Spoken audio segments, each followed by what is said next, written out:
we need to understand the challenges of integration in the Middle East.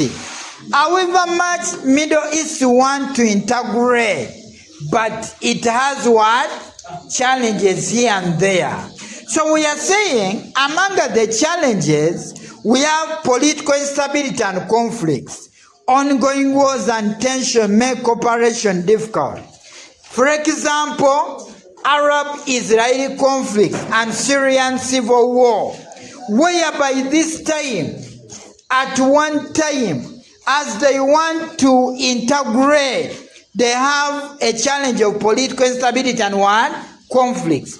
This makes some countries to prioritize security over regional unity. They prioritize security over regional what?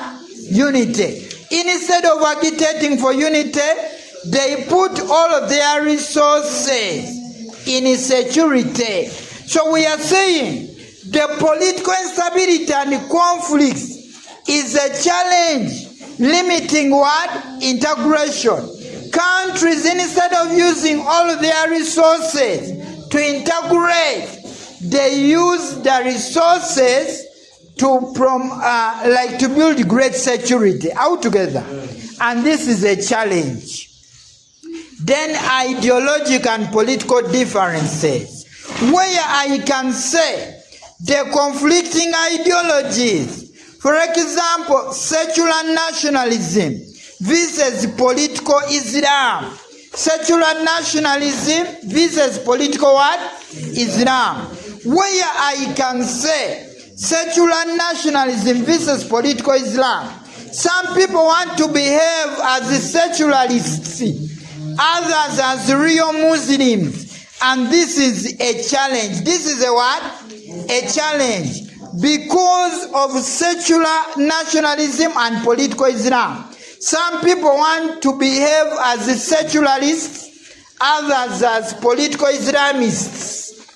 For example, Mika Soma Farouk, I support political what? Islam. What about you? Also, political Islam. So there are challenges, ideological and political differences. Ideological and political what? Differences.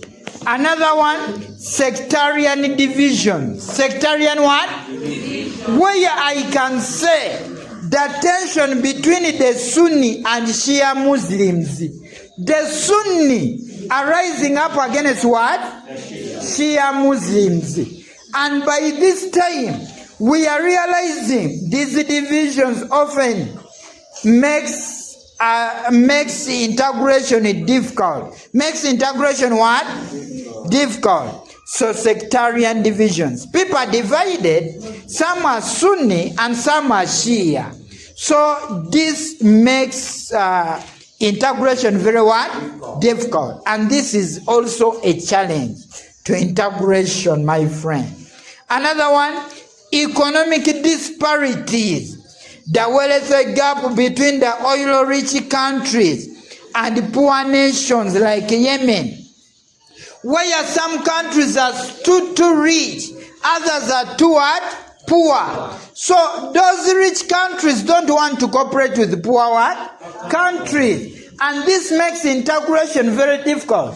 Because the rich countries are going to believe that when we integrate, the poor are going to use our resources altogether.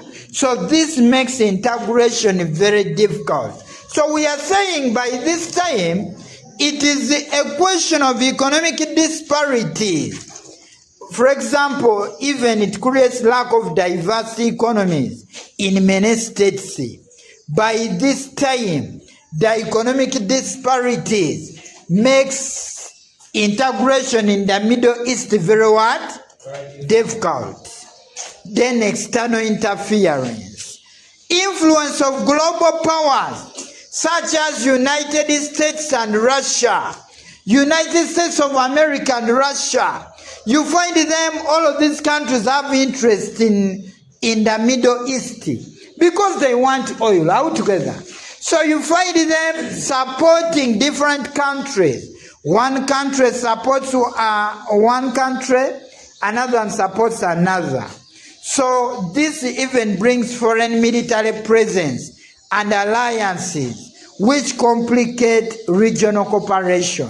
By the way, when they come, they promote secularism, where leading countries like USA, Britain, tend to promote secularism. They want people to behave as them, altogether.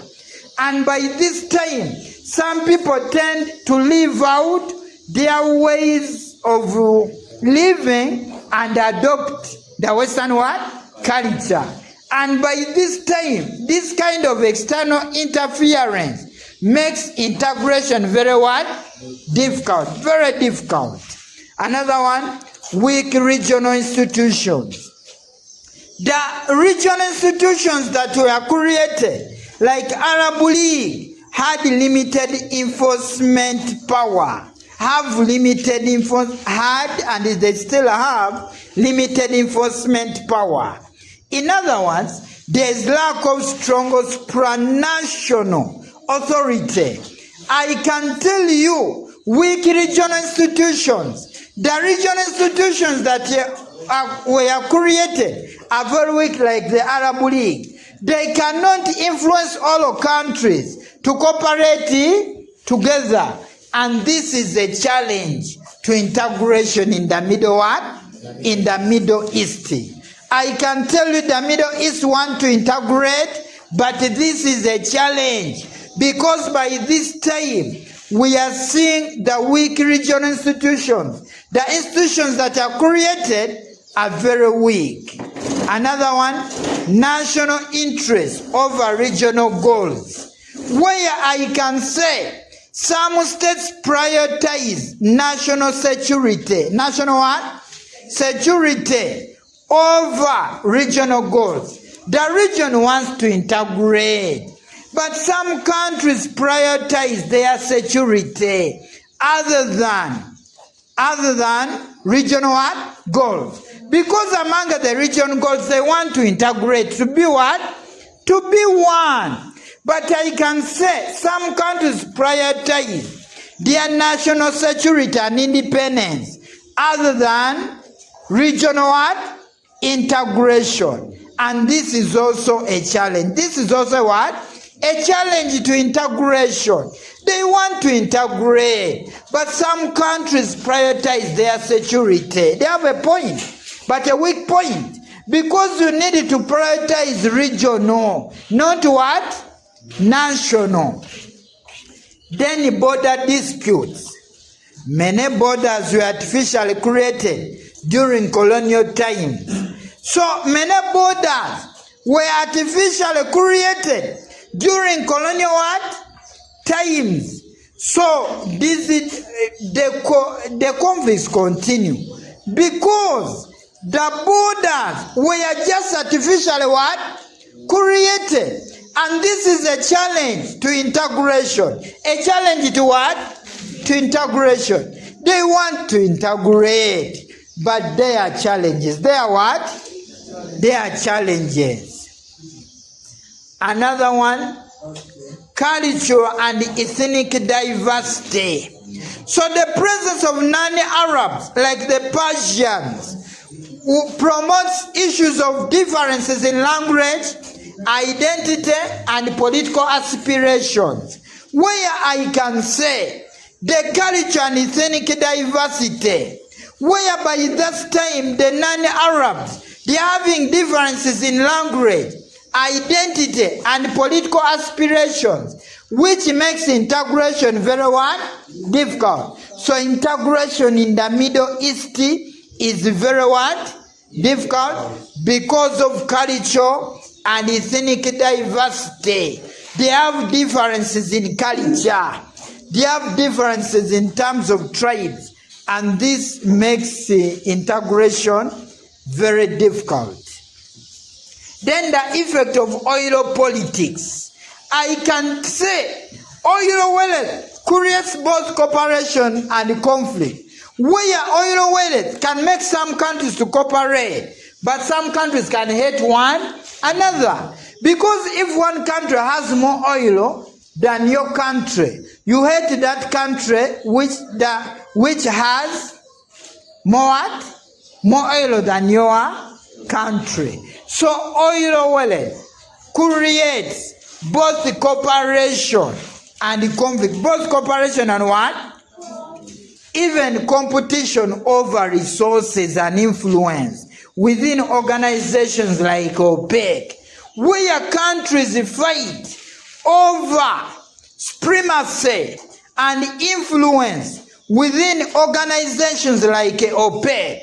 So I can tell you today that there are conflicts as a result of, in this kind of arrangement, they want to integrate, but they have challenges. They have what? Challenges. Though they want to